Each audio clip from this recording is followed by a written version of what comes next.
오늘 우리에게 주실 하나님의 말씀입니다. 요한복음 16장 요한복음 16장 7절부터 13절까지의 말씀입니다. 요한복음 16장 7절부터 13절입니다.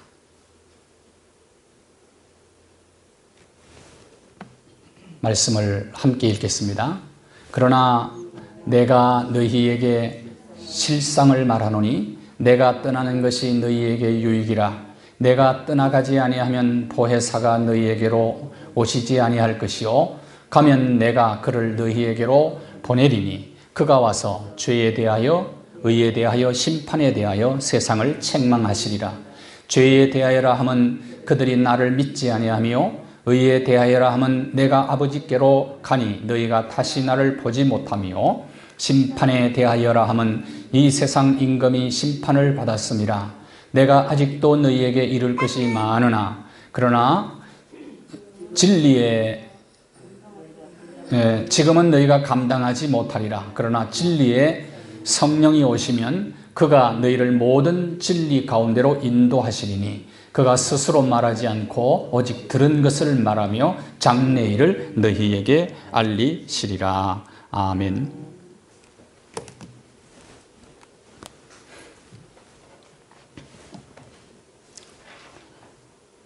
(20세기) 신학계의 거장이었던 칼바르트, 그리고 20세기 교회 부흥운동의 거장이었던 빌그레안 목사님이 서로 만남을 갖게 되었습니다. 빌그레안 목사님이 칼바르트에게 이런 질문을 던집니다. 신학에서 가장 중요한 것이 무엇입니까? 신학에서 가장 강조해야 될 것이 무엇입니까? 라는 질문을 던집니다. 칼바르트가 바로 대답을 하죠. 성령이십니다. 성령이십니다. 신학에서 가장 중요한 것은 성령님이십니다. 자동차 배터리는 자동차 부속품 3만 개가 넘는 부속품 중에서도 중요한 부속품이 아닙니다. 그럼에도 불구하고 자동차 배터리는 시동을 거는데, 헤드라이트를 켜는데, 방송을 듣는데 꼭 필요한 것이고, 만일에 배터리가 약하든지 배터리가 다 방전이 되면 자동차는 움직일 수가 없습니다. 그리스도인들에게 있어서 성령님은 배터리와 같다, 그렇게 말할 수도 있을 것입니다. 영국의 역사학자 아놀드 토인비는 시련의 선 문명이라는 글에서 이런 이야기를 했습니다. 오직 영적 갱신만이 서구의 문명을 몰락의 위기에서 구출할 수 있다. 영적 갱신만이 서구 문명의 몰락에서 그 문명을 구원해낼 수 있다라고 말을 했습니다. 아놀드 토인비가 한 말은 문명의 몰락과 경건의 몰락이 서로 맞물려 있다, 그런 이야기입니다. 경건의 위기는 곧 문명의 위기라는 것입니다. 그리고 경건의 몰락은 문명의 몰락과 더불어 국가와 사회와 교회와 가정과 개인의 몰락을 초래한다는 사실을 우리는 언제나 잊지 말아야 됩니다. 그러니까 영적 몰락, 이것이 가장 큰 문제의 바탕이 된다 하는 것입니다. 이것이 가장 큰 위기라는 이야기입니다. 요한복음 16장 13절에 진리의 성령이 우리에게 임하시면 우리를 모든 진리 가운데로 인도해 주신다고 약속하고 계십니다. 그 약속하신 대로 부활 성천하신 예수님께서 진리의 성령을 우리에게 보여주셨습니다. 진리의 성령은 우리를 모든 진리 가운데로 인도해 주시는 하나님의 영이십니다. 진리 가운데로 인도하시는 성령님의 인도를 받는 성도는, 사람은 자유를 경험하게 됩니다. 자유. 요한복음 8장 32절에 같이 읽을까요? 요한복음 3장 8장 32절입니다. 시작. 진리를 알지니 진리가 너희를 자유하게 하리라. 거짓이 자유를 줄 수가 없어요. 불의함이 우리에게 자유를 줄 수가 없어요. 진리만이, 참만이 우리에게 자유를 줄 수 있다 하는 것입니다. 성령의 인도를 받는 성도는 결코 몰락하지 않을 것입니다. 성령님의 인도를 받는 그리스도인은 자신의 영적 갱신과 함께 가정과 교회와 직장과 국가를 몰락의 위기에서 구출해 내야 되는 사명이 있어요. 자, 그렇다면 성령님은, 우리를 진리 가운데로 인도하시는 성령님은 도대체 어떤 역할을 하실까? 오늘은 크게 두 가지 말씀을 드리려고 합니다. 성령님이 어떤 역할을 하실까 하는 겁니다. 오늘 본문에 성경 이렇게 말합니다. 성령님은 책망을 하신다고 그랬어요. 성령님은, 자, 오늘 8절 한번 보세요. 8절을 보시면 무엇에 대해서 책망하신다고요? 성령 하나님은 죄에 대하여, 또 무엇에 대하여? 의에 대하여, 그리고 심판에 대하여 책망하신다, 그렇게 말씀을 합니다. 예수 그리스도는 제자들에게 내가 실상을 너희에게 말한다. 내가 너희들하고 늘 같이 있는 것보다 내가 떠나는 것이 너희에게 유익하다. 제자들이 깜짝 놀랐지요. 예수님 떠나는 것이 뭐 그렇게 유익합니까? 우리는 지금 부들부들 떨고 있는데, 근심하고 있는데, 두려워하고 있는데, 예수님 계실 때도 지금 어려웠는데 예수님 떠나시면 우리가 얼마나 실망하겠습니까? 지금 우리는 어쩔 줄 몰라 하고 있습니다. 그런데 예수님 말씀하세요. 내가 떠나는 것이 너희에게 유익해. 왜냐하면 떠나면 보혜사 성령을 너희에게 보내줄 거야. 그렇다면 그것이 너희에게 더 유익하다. 그렇게 말씀을 하셨어요. 그러면서 하신 말씀이 성령이 오시면, 그가 오시면, 성령님이 오시면 죄에 대하여, 의에 대하여, 심판에 대하여 세상을 책망하실 것이다. 성령님의 사역 중에 하나가 뭐 하는 일이라고요? 책망하시는 일을 하신다. 책망이라는 단어가 헬라어로 엘렉헤인이라는 말입니다. 깨우치다, 깨닫게 하다, 납득시키다, 확신시키다, 그런 뜻이 있어요. 책망이라는 단어가요, 잘못한 것만 지적하는 것이 아니고 깨우쳐주는 역할도 하고 확신시키는 것도 하고, 그러니까 설명해서 납득을 시키는 분이 바로 성령님이신데 그 일을 하시는 것이다. 요한복음 16장 9절부터 11절에 예수님께서 이렇게 말씀하시고 설명까지 해주셨어요.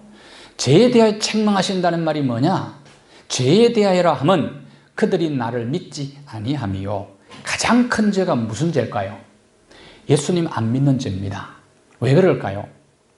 예수님 안 믿는 죄는 죄 용서를 못 받아요. 안 믿으면. 죄 용서 못 받으면 심판이 따르죠? 심판의 결과가 무엇입니까? 지옥 아닙니까? 영원한 멸망 아닙니까? 그러니까 이보다 더 큰 죄가 어디 있겠어요? 예수 안 믿는 죄가 가장 큰 죄라고 성령님이 깨우쳐 주신다고 말이요. 책망하신다고 말입니다. 죄에 대해서. 그래서 어떻게 해서라도 예수를 믿게 만들어야 되는 거예요. 그 성령께서 자꾸 깨우쳐 주도록 우리는 말씀을 전하면 되는 거죠. 자, 죄에 대해서 깨우쳐 주면 뭐 하면 되는 겁니까? 회개하면 되는 거죠.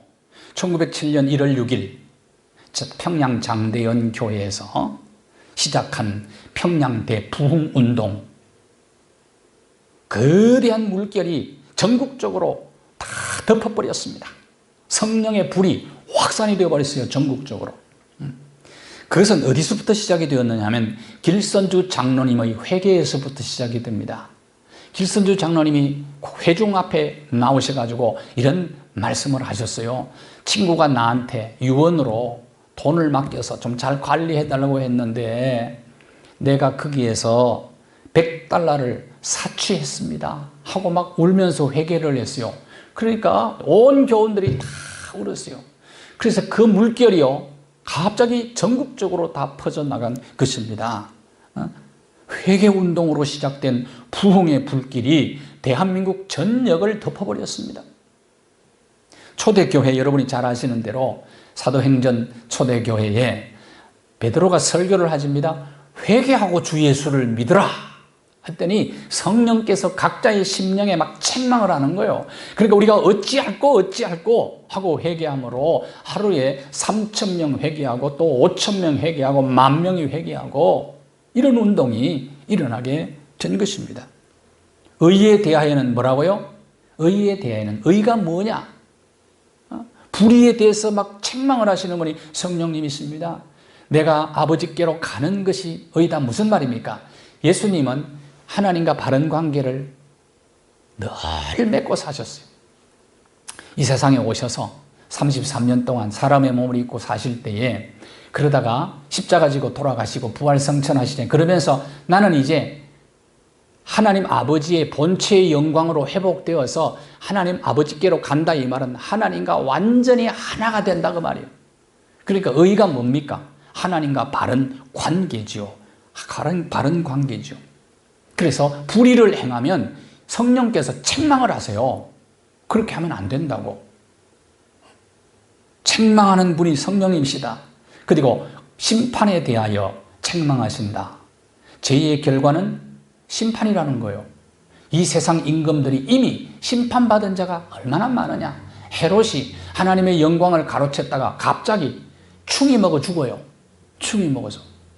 인류 역사 속에 이스라엘, 북이스라엘 왕들, 남유다의 잘못된 왕들, 바벨론의 왕들, 페르시아의 왕들이 얼마나 하나님의 뜻을 거역하다가 심판을 받았느냐. 인류 역사 속에 하나님의 뜻을 거역하다가 심판받은 나라가 얼마나 많으냐. 그러면서 성령께서 책망을 하시는 거예요.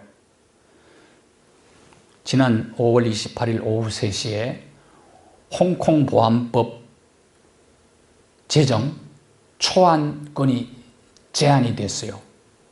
한 80% 정도가 이제 입법 초안이 만들어져 가지고 중국에서 이것을 인민대표대회에서 결정을 했는데 결정된 숫자를 제가 들여다봤어요. 2,867명이 찬성, 반대표 하나, 기권 6명이요. 여러분, 이게 공산주의, 중국 공산주의의 체제입니다. 그래서 장기 집권을 해가지고 황제하고 싶다는 거예요. 홍콩인의 자유의 목줄을 졸라매고 자유를 빼앗고 인권을 유린하고 이런 법을 만들어가지고 세계인이 그걸 하면 안 된다고 얘기를 하는데 강행을 시켜버리잖아요. 심의를 3번 거쳐야 되기 때문에 8월 정도에는 시행이 된다고 그래요. 하나님이 성령께서 책망하시는 겁니다, 지금. 그러면 안 된다는 거예요. 이 소리를 시진핑이 들어야 되죠.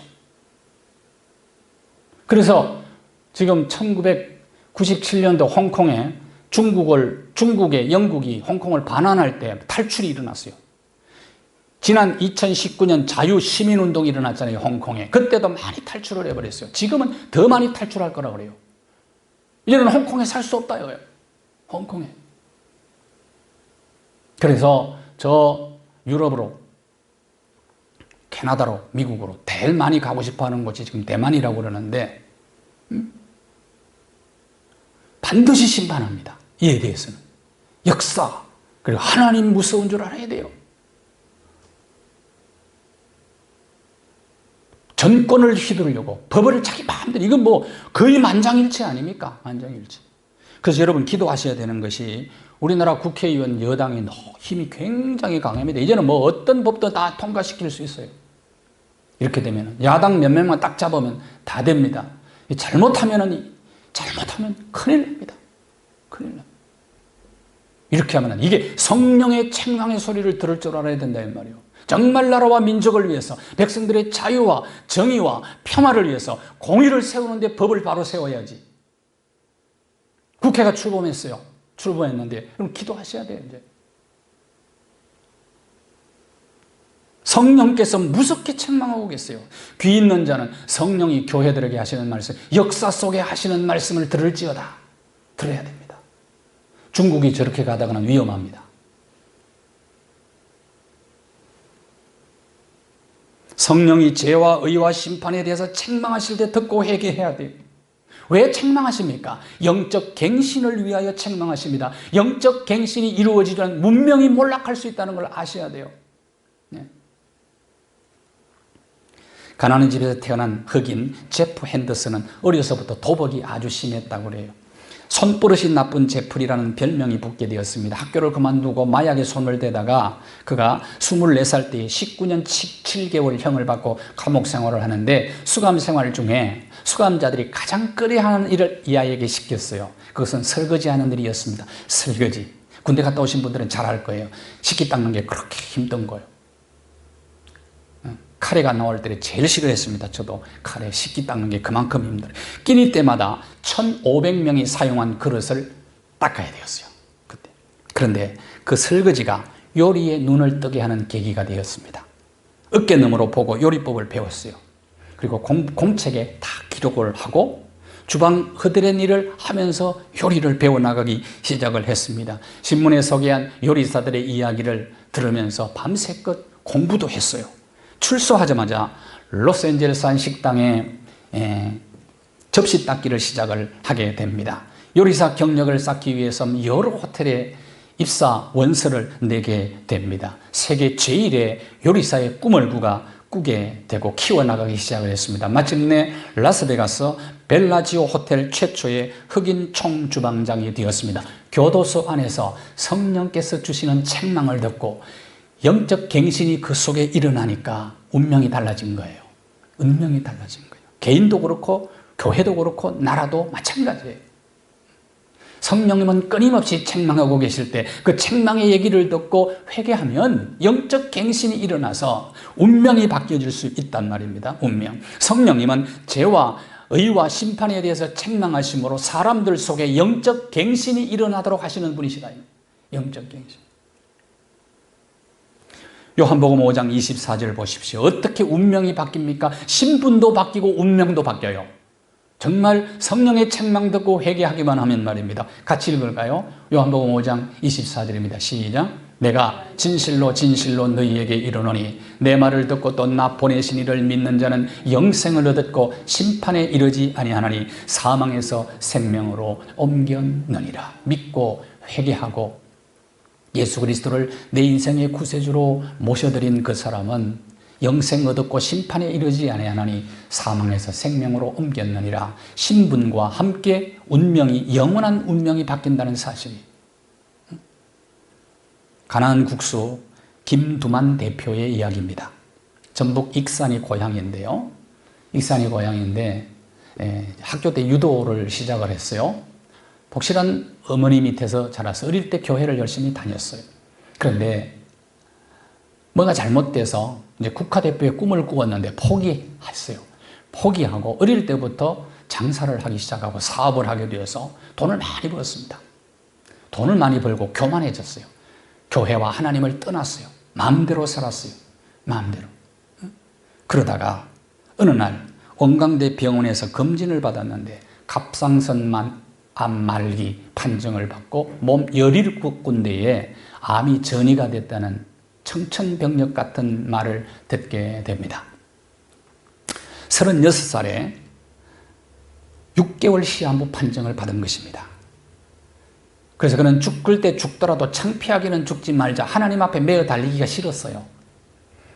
그래서 아산병원에서 수술을 13시간에 걸쳐서 수술을 받고 그러면서도 나는 남자답게 죽는다. 그렇게 생각을 하고 생업과 그리고 자기 그냥 인생 정리하는 데만 관심을 쓰게 되었습니다. 그러다가 어머니와 아내가 눈물로 새벽 기도를 가자고 건면을 합니다.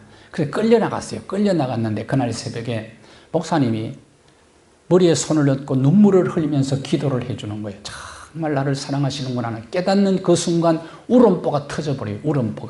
울음보가 터지면서 하나님 앞에 울며 매달리며 하나님 나 죽는 게 두려워요. 그냥 당당하게 죽고 싶었는데 갑자기 죽는 게 두려워요. 하나님 나 살려주세요. 그냥 울면서 막 뒹굴면서 기도해서 그날이 치료 경과를 듣는 날이었어요. 아산병원에 가서 치료 경과를 듣는데 의사가 그러는 거예요. 몸에 이상한 기운이 흐르고 있다는 거예요. 이상한 기운. 좀 이상 증상이 좀 나타나고 있다. 절망적이었는데 그 이후 쭈니쭈니 1년 치료를 받아요. 1년 치료를 받고 난 다음에 완치 판정을 받습니다. 완치 판정을 받고 난 다음에 성령님이 죄와 의와 심판에 대해서 어떻게 책망하시는가를 그는 이렇게 이야기를 했어요. 돌이켜보면 탕자와 같은 인생을 살았던 것 같습니다. 돈 잘 버니까 교만해졌어요. 그러다가 탕자와 같은 인생을 나는 살게 되었습니다.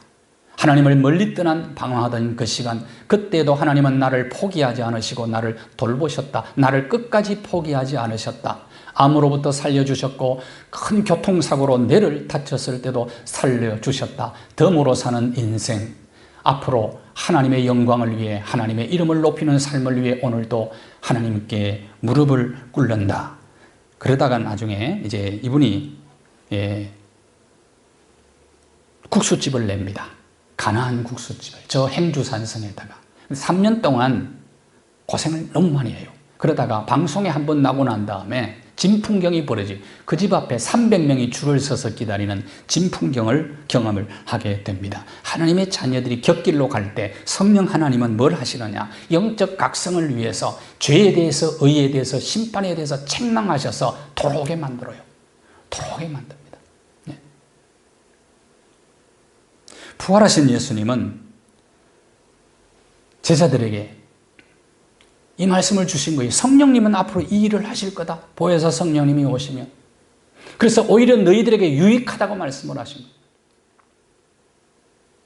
예수 믿는 사람을 죽이려고 공문서를 받아들고 다메섹을 향하여 달려가던 사울이라는 청년이 부활하신 예수님께서 그 길을 막고 서서 하신 말씀입니다. 사도행전 9장 4절에 보면 사울아 사울아 네가 어찌하여 나를 박해하느냐라고 책망을 하십니다. 여기 성령님의 책망이었죠. 성령님의 책망을 듣고 회개한 사울은 위대한 사도가 됩니다. 성령의 인도를 따라 사는 사람은 어떤 사람입니까? 성령님의 책망을 듣는 사람이에요. 듣는 사람이에요. 책망을 듣고 회개하는 사람입니다. 자신의 죄에 대해서, 그리고 복음에 나타난 하나님의 의를 믿고 하나님과 바른 관계를 맺으려고 노력하는 사람입니다. 그리고 하나님의 심판을 두려워하며 하나님을 경외하는 가운데 경건한 마음으로 변화된 삶을 살려고 무더히 노력하는 사람이 성령의 인도를 받으며 사는 사람이에요. 성령님은 또 하나의 사역이 있습니다. 두 번째 사역입니다. 자, 첫 번째 사역이 뭐였다고요? 죄에 대하여, 의에 대하여 책망해서 영적 갱신을 이루도록 만드시는 분이 성령님이시다. 또 하나는 성령의 열매를 맺게 하십니다. 성령의 열매입니다. 12절 13절 성령이 오시면 모든 진리 가운데로 인도하셔서 결국은 뭐 하신다는 겁니까? 열매를 맺도록 하시는 분이 성령님이시다. 이게 성령의 사역입니다. 성령의 열매는 성품의 열매입니다. 인격의 열매입니다. 인격의 열매를, 다시 말하면 인격을 변화시키는 일을 성령님이 하신다는 겁니다. 갈라디아 5장 22절, 24절에 보면 성령의 9가지 열매가 나옵니다. 사랑과 희락과 화평과 인내와 자비와 충성과 온유와 절제, 9가지 열매인데 이 열매를 맺도록 사역을 하세요. 성령님께서 사역을 하세요. 그래서 어떻게 이것이 가능하냐? 성령의 인도를 받는 사람은 육체와 함께 정욕과 탐심을 십자가에 못 박음으로 이런 열매를 맺는 삶을 살아가게 된다는 것입니다. 크리스찬이라면 반드시 성령의 인도를 따라야 되고 성령의 인도를 따라 살면서 반드시 그 결과로 맺혀지는 것이 성령의 열매라, 그런 말이에요. 오늘은 9가지 열매 중에서 한 가지에 초점을 좀 맞추려고 합니다. 9가지를 다 우리가 논할 수는 없잖아요.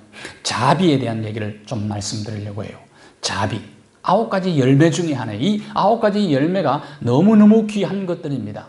정말 돈 주고 살 수 없는 것들이에요. 자비입니다. 자비. 자비. 멀시죠. 멀시. 자비. 굉장히 중요한 열매입니다. 자비. 미국의 뉴욕에 가면 라과디아 공항이 있습니다. 뉴욕 시장을 지냈던 명시장 라과디아의 이름을 따서 만든 공항이에요. 그러니까 라과디아는 어떤 사람이었느냐? 뉴욕시의 적결재판부의 판사로 라과디아가 있을 때에 하루는 빵을 훔치다가 잡힌 노인을 재판하게 되었습니다. 왜 훔쳐먹었느냐 그랬더니 너무 배가 고파서 빵에 손을 댔다고 노인이 대답을 합니다. 곧바로 자, 벌금 10불을 언도를 해요. 10불. 그러고 나서는 이 라가디아가 자기 지갑에서 10불을 꺼내서 그 10불은 내가 내겠습니다 라고 얘기를 합니다. 이것은 내가 뉴욕시에 이렇게 먹을 것이 없이 헤매고 다니는데 나는 마음대로 좋은 것 먹고 산 것에 대한 나의 벌금입니다. 나의 벌금입니다. 그리고 중절 모자를 딱 벗더니 재판부 서기관 베일리프 씨에게 내어주면서 이 재판정에 계신 분들도 나처럼 잘 먹은 데 대한 벌금을 내시고 싶은 사람은 내시면 됩니다 라고 중절 모자를 돌렸더니 47불이 나왔어요. 노인에게 건네주게 됩니다. 라가디아는 그때부터 유명해지기 시작을 해서 뉴욕 시장이 되죠. 이게 자비의 열매예요. 자비의 열매. 오늘 우리 사회는 자비의 열매를 맺는 데 이상이 많이 생기고 있어요. 지금. 시민단체, 사회단체, 다회들이 지금 너무 많이 썩었다는 것이 드러나고 있는 것. 나와가지고 잘못했다고 책망하시는데 성령님이 공개적으로 책망하는데도 40분이 넘도록 자기 변명만 하고 들어가 버렸어요. 이런 세상이 되어버렸단 말이에요. 자비라고는 찾아볼 수가 없어요.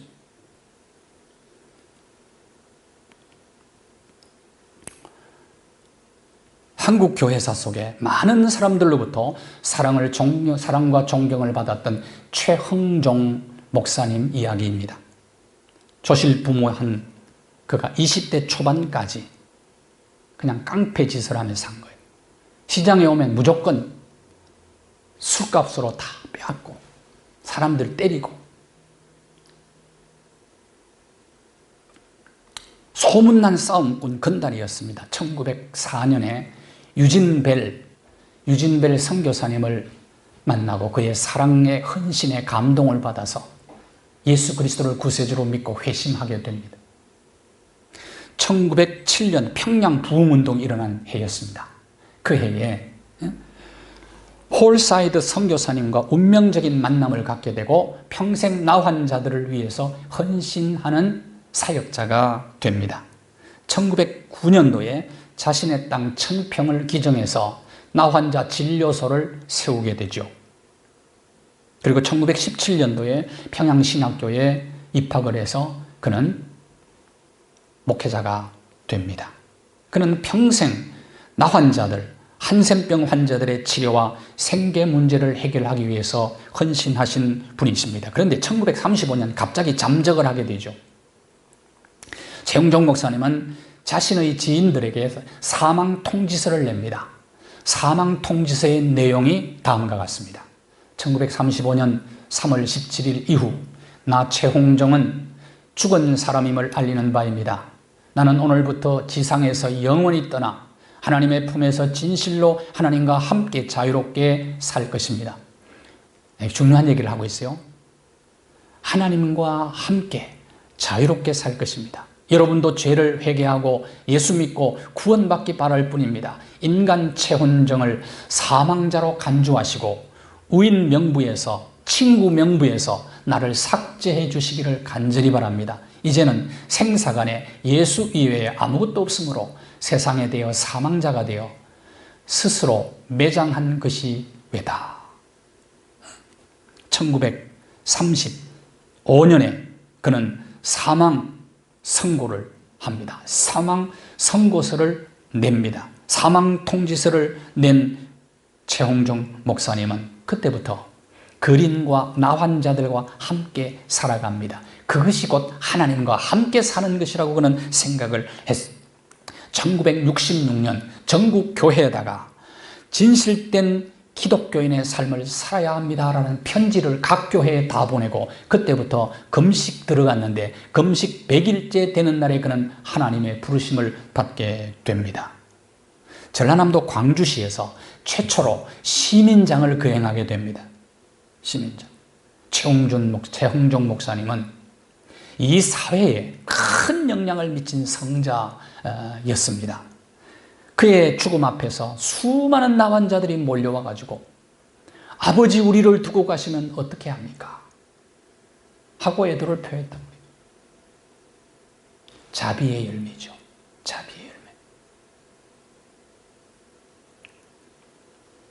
최영중 목사님은 육체와 함께 정과 욕심을, 정과 탐욕을 십자가에 못 박고 이웃을 사랑하며 이 땅에 공의를 세우기 위해서 평생 힘썼던 분이십니다. 어떻게? 성령의 인도를 받아 성령의 도우심 때문에 이런 삶이 가능했던 것 아니겠어요? 이것이 성령의 열매예요. 성령. 자, 우리를 이 세상에 택하신 이유가 뭐라고 그랬습니까? 요한복음 15장 8절과 16절을 보시면 열매라는 단어가 3번 등장합니다. 이 구절에. 그런데 우리가 열매를 많이 맺으면 하나님이 우리의 열매를 통해서 영광을 받으시고 우리가 제자가 된다는 것입니다. 우리를 예수 그리스도의 제자로 선택하신 이유가 무엇이라고요? 열매를 맺고 그 열매를 통해서 하나님께 영광을 돌리고 하나님의 기쁨이 될 뿐만 아니라 우리 그리스도인의 삶이, 열매 맺는 그리스도인의 삶이 세상 사람들에게 칭찬이 될 수 있는 그런 목적을 가지고 우리를 선택하셨다는 것입니다. 모든 그리스도인은 성령의 인도를 받으며 살아야 됩니다. 그리고 성령의 열매를 맺어야 됩니다. 그리고 하나님의 영광을 돌리며 하나님께 복음을 전가하는 정인의 사명을 우리가 감당해야만 합니다.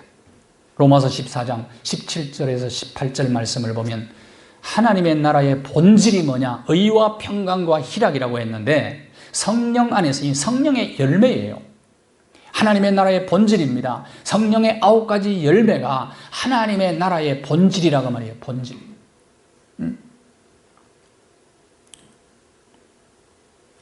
성령 충만 받은 예수 그리스도의 제자들은 어떻게 남은 생을 살았습니까? 마태는 에디오피아에서 칼에 맞아 순교했습니다. 마가는 알렉산드리아에서 길바닥에 끌려다니면서 피와 먼지가 범벅이 된 상태로 길바닥에 쓰러져서 순교를 했습니다. 누가는 그리스에서 올리브나무에 매달려 순교했습니다. 베드로는 로마에서 십자가에 거꾸로 매달려 순교했습니다. 야고보는 성전 꼭대기에서 밀쳐서 추락사했습니다. 안드레는 십자가에 매달려 죽으면서 마지막까지 설교를 했다고 합니다. 마띠아와 바나바는 돌에 맞아 순교했습니다. 바돌로메는 박해자들이 가장 잔인하게 껍질을 다 벗겨서 죽였어요. 그래서 지금 로마의 베드로 성당에 가면 바돌로메가 자기 껍질을 들고 서 있는 동상이 있습니다. 사도 바울은 로마 감옥에서 목베임을 당해 순교했습니다. 성령 충만한 제자들은 하나같이 이 복음을 전가하기 위해서 목숨을 기꺼이 기쁨으로 즐거움으로 바쳤습니다. 주님을 위해서 죽는 것이 최고의 영광이라고 생각하고 죽었어요. 하나님의 나라를 이 땅에 확장시키기 위해서 말입니다. 이것이 바로 성령 충만 받은 사람들의 힘입니다. 같이 읽겠어요. 사도행전 1장 8절. 성령이 임하면 어떻게 된다고요? 같이 시작. 성령이 너희에게 임하시면 너희가 권능을 받고 예루살렘과 온 유대와 사마리아와 땅끝까지 이르러 내 증인이 되리라 하시니라. 미국 닉슨 대통령의 특별 법률 고문, 특별 보좌관으로 지냈던 찰스 콜슨이라고 하는 사람이 워터게이트 사건으로 인해서 그는 감옥에 수감됩니다. 감옥에 수감해서 보니까 많은 사람들이 목적도 없이 살다가 감옥에 들어와서 너무 방황하고 있는 거예요. 그래서 인간의 삶이 아닌 것을 발견을 하고 그는 내가 여기서 지금 이들에게 무엇을 해야 될 것인가 사명을 발견하게 됩니다. 그는 정치인으로서 큰 야망을 품었던 사람입니다. 근데 그 모든 것을 다 포기하고 그때 성령께서 책망하시는 음성을 듣고 예수 그리스도를 구주로 영접하고 회심을 하게 됩니다. 그리고 그는 성령의 인도하심을 따라 성령의 도우심으로 감옥 안에서 책을 씁니다. Born Again, 거듭남이라는 책을 써서 미국 지성인들에게 큰 영향을 끼쳤어요. 그리고 추록한 다음에 그는 교도소 협의회를 만들어서 지금 세상 끝나는 날까지, 그 세상 얼마 전에 돌아가셨죠? 그때까지 계속 그리스도의 복음을 전가하는 정인의 사명을 감당하게 된 것입니다. 감당하게 된. 언젠가는 열매를 맺죠. 제가 초등학교 때, 중학교 때 우리 초등학교 교감 선생님 아들 박대봉이라고 하는데 전도를 내가 참 많이 했어요. 근데 아주 그 집안이 핍박하기로 유명한 집안이었어요. 운동장 한가운데서 우리가 걸으면서 내가 전도를 했어요. 전도를 했는데 펄쩍펄쩍 뛰면서 얼마나 반대를 많이 했는지, 나도 그때 얼마나 열심히 했는지 언동장 저 밖에 나가 있더라고요. 안 믿을 줄 알았어. 근데 집사가 됐더라고요. 지금 잘 믿는다고 그래요. 복음 전해야 돼. 언젠가. 로마서 8장 26절을 보십시오. 성령께서 복음 전파자를 도와주세요. 성령께서 책망도 하시지만은 성령은 우리를 도와주시는 보혜사이세요. 보혜사. 말할 수 없는 탄식으로 우리를 위해서 기도하시면서 성령님은 우리를 도와주는 어느 큰 회사의 사장님이 장로님이셨어요. 근데 이분이 미국 지사장이 잘못을 저질렀는데 이분이 감옥을 가게 돼요. 그래서 회사 문을 닫게 되어버렸어요. 그런데 이 장로님을 평소 형님처럼 따르고 존중했던 대법원 부장판사가 있었어요. 이분이 도와준 거예요. 도와줬는데 감옥도 안 가고 회사 문도 안 닫게 되었어. 벌금만 내게 되는 거예요. 그래서 장로님이 더 고마운 거예요. 이야, 고맙다. 은혜다. 이 은혜 아니면 우리 회사는 끝났다. 그렇게 생각한 거예요. 자, 법조계에 있는 사람들, 똑똑한 사람, 능력 있는 사람 만나면 죄인도 의인 만들 수 있습니다. 무전, 유죄, 유전 유전, 무죄, 그런 말이잖아요. 무전, 유죄. 법조계가요. 그래서 법조계가 사법부가 정말 개혁이 돼야 됩니다. 개혁이 돼야 되는데 적폐를 쌓는 개혁하면 안 될 것 같아요. 지금 기도 많이 하셔야 됩니다. 정말 나라와 민족을 위해서 여러분 정말 기도 많이 하셔야 돼요. 가장 지금 어떻게 보면 위험하다니까요. 힘이 있기 때문에 마음대로 할 수 있기 때문에 위험한 거예요. 기도하셔야 돼요. 적폐하는 사람들이 적폐를 쌓으면 안 되잖아요. 그런 나라가 되지 않도록 여러분 기도하셔야 됩니다. 그런데 성령님은 더 카운슬러로 되어 있어요. 영어 성경에 보니까 보혜사가 더 카운슬러가 뭡니까? 상담하는 변호인이에요. 변호. 미국에서요. 유명한 변호인은 1시간에 $3,000를 줘야 된다고 그래요. 아는 장로님 아들은 한 달에 50억을 번다더라고요. 한 달에. 그러니까 변호사 비용이 엄청 비싼 거예요. 유명한. 특히 유대인 변호사들, 유명한 변호사들은 엄청나게 비쌉니다. 그런데 성령님은 전지전능하신 분이 우리를 변호해 주시고 도와주시는데 무료잖아요. 성령님은 책망도 하시지만 우리를 변호해 주십니다. 우리의 남은 생 보혜사 성령님의 인도와 도우심을 받음으로 성령의 열매를 맺어 하나님의 기쁨 되고 사람들에게는 칭찬받으면서 그리스도의 복음을 힘있게 증거하는 정인의 사명을 잘 감당하실 수 있게 되기를 바랍니다. 성령 하나님 인정하고 존중하고 환영하고 모셔드립니다.